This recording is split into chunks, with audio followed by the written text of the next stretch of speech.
de Deus. Dirigido por Deus e com muita sabedoria, o irmão Swaggart reuniu esses comentários bíblicos para ajudar os crentes. Os comentários da Bíblia, elaborados por Jimmy Swaggart, podem ser considerados um dicionário bíblico, uma enciclopédia bíblica. Com esses recursos, você terá a oportunidade de se aprimorar. Para fazer o seu pedido, ligue ou visite o site.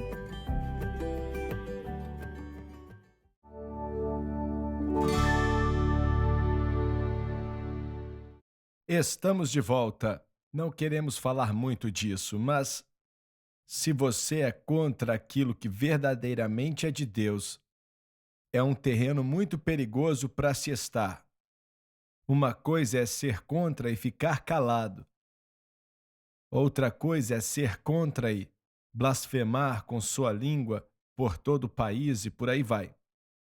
Temos que deixar o juízo final nas mãos de Deus, porque é assim que tem que ser e graças a Deus podemos fazer isso. Mas eu não quero estar do lado de Faraó. Não quero isso não. Amém. De maneira alguma. Mas não podemos alertar qualquer ministro que pastoreie uma igreja que não é pentecostal. Cuidado como você zomba dos pentecostais. Isso acontece, mas tome cuidado. Fizeram uma conferência grande na Califórnia há uns 3 anos atrás e de maneira forte denunciaram pentecostais. E eu escutei aquilo. Não havia espírito de Cristo, ou de entendimento, ou de bondade. Foi tão terrível essa conferência que você mencionou que o povo dele se levantou e foi embora. Certo, e vou para o outro lado, mas não fique chateado comigo. Eles estavam falando de algumas ações bem negativas que crentes carismáticos tomaram. Existe uma separação entre o Pentecoste e os carismáticos. Isso existe. Então, alguns abusos aconteciam que estavam errados e que nós também denunciaríamos como errado, mas colocar todos na mesma caixa, como fizeram ali naquele culto específico, está errado, porque nem todo que é cheio do Espírito age da maneira que eles descreveram. Não é a mesma coisa. Cuidado!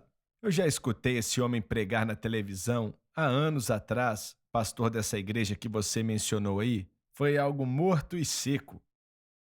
E não tinha nada de Deus, e eu nem sabia quem ele era, mas, para mim, eu lembro de sentar e pensar, como é que alguém pode escutar isso aí? Porque estava morto.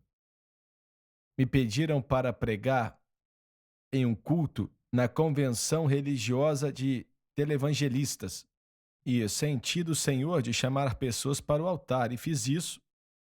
E um dos pregadores que passava na TV também, bem antipentecostal, e ele ficou nervoso porque chamei pessoas para o altar. Nervoso, sabe? E me falaram que ele disse cada coisa. Pouco tempo depois ele morreu. E não duvido que algumas dessas pessoas morreram antes da hora, por causa da atitude que eles tinham e, não digo todos, mas alguns. Mas Deus julga mesmo. O juízo vem. Eu cresci na fé pentecostal. E me lembro de vezes quando pessoas na comunidade eram contra a mensagem pentecostal e atrapalhavam a igreja pentecostal. Mas Deus trouxe juízo, não deixou passar não. Toda vez que violamos a palavra de Deus, com ações ou crenças, um preço tem que ser pago. Começa no 4º versículo, por favor. Então Pedro passou a fazer-lhes uma exposição. Diz que o apóstolo teve muita paciência e teve precaução, lembrando que o Senhor foi paciente com ele. Por ordem, dizendo, demonstra que ele estava falando de todo o episódio passo a passo.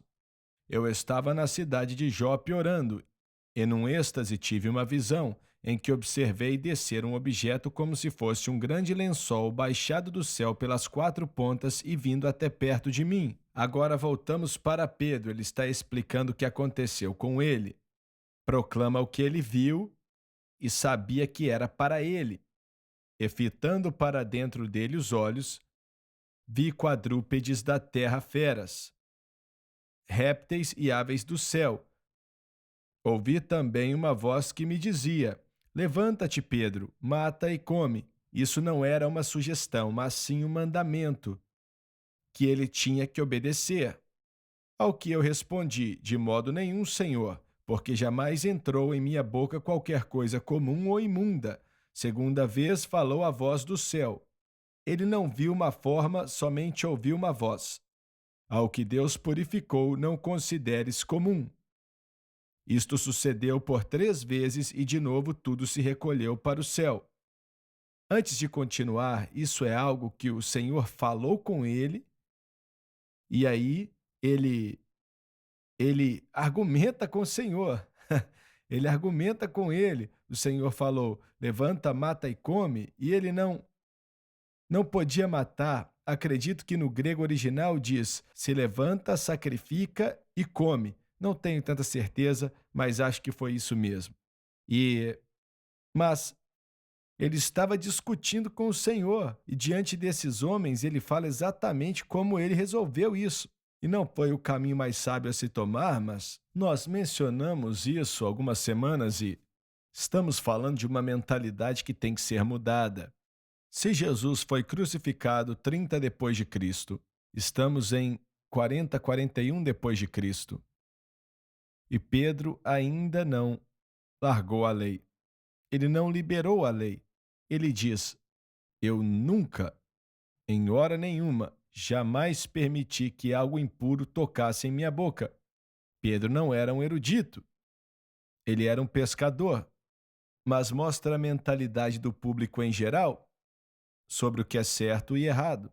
E não há inclinação aqui, 10 ou 11 anos depois, para liberar a lei mesmo com a nova aliança. Eu quero mostrar isso. Estamos falando de mentalidades aqui, que existe uma evidência que a igreja primitiva nunca largou todos os aspectos da lei. Eles não separavam isso. E, olha, eu acredito que os gentios, sim, para começo de conversa, não sabiam muito sobre a lei, certo? Mas agora os gentios estavam começando a ser salvos.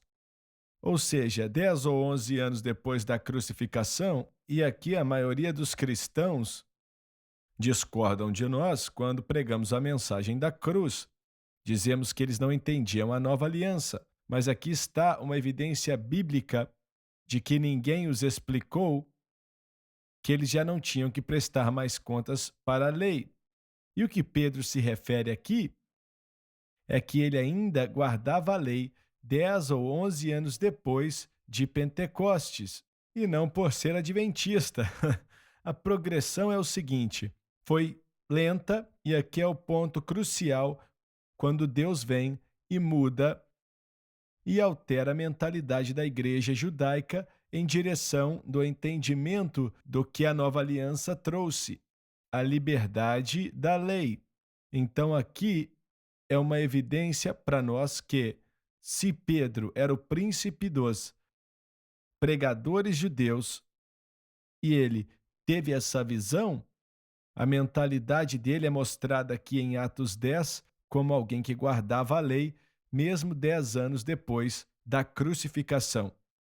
Muito bem, continue no versículo 11, Atos 11, 11. E eis que, na mesma hora, pararam junto da casa em que estávamos 3 homens enviados de Cesareia para se encontrarem comigo. Então o Espírito Santo, me disse que fosse com eles, sem hesitar. Foram comigo também estes 6 irmãos. Agora ele conta quantos estavam com ele. E entramos na casa daquele homem, a casa de Cornélio, e até isso era proibido para eles. E ele nos contou como vira o anjo em pé em sua casa e que lhe dissera: envia a Jope e manda chamar Simão por sobrenome Pedro. Tudo isso mostra que Deus trabalha através de homens, o qual te dirá palavras mediante as quais serás salvo tu e toda a tua casa. Isso aqui nos diz claramente que Cornélio não estava salvo, mesmo ele orando diariamente, dando muitas esmolas ou ofertas para a obra de Deus e jejuando e todas as coisas que eram boas, ainda assim ele não estava salvo. Você tem que aceitar Jesus Cristo para ser salvo. E ele não sabia nada sobre Jesus naquela época, pelo menos não existem registros disso. Mas isso é uma repreensão para a maioria das pessoas que temos em nossas igrejas, porque Acredito que alguém que dá muito dinheiro e jejua e ora e é um bom homem, ele é uma boa pessoa, ele não é um hipócrita, é um bom homem. E automaticamente pensamos que ele está salvo. Por isso eu sempre digo: precisamos tomar cuidado quando falamos de pessoas que vêm à frente aceitar Jesus. O melhor é dizer que tantas pessoas responderam. Quantos foram salvos, só Deus sabe. Você não sabe, entendeu?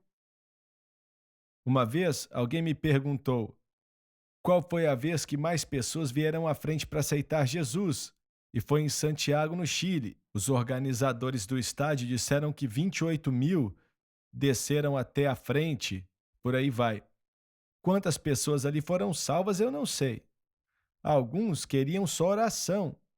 Outros não foram salvos, outros foram, mas só o Senhor sabe, entendeu? E às vezes colocamos pessoas no time dos salvos quando não estão, e às vezes, porque não vemos emoção, pensamos que não foram salvos, mas foram. Muito bem, temos só mais alguns minutos, mas de qualquer maneira, isso nos mostra, sem dúvida, que Cornélio ali não estava salvo. E boas obras, mesmo dando dinheiro, orando, jejuando, isso não salva ninguém, porque senão ele estaria salvo. Mas ele teve que aceitar a Jesus Cristo e precisou que alguém falasse para ele sobre Jesus. E é isso que fazemos bem aqui, passando no mundo inteiro. O nosso tempo acabou e dessa vez, Dr. Gray, o tempo acabou em mim. E por aí vai. É bom mudar de vez em quando, não é? Muito obrigado por estar conosco e vamos continuar de onde paramos no próximo programa. E eu espero que seja tão interessante para você, assim como tem sido interessante para nós. Amamos o estudo da Palavra de Deus, espero que vocês amem também. Então, diga a outros sobre o estudo da Palavra, por favor. Faça isso a respeito da rede Sun Life de televisão. Te amamos e Deus te abençoe.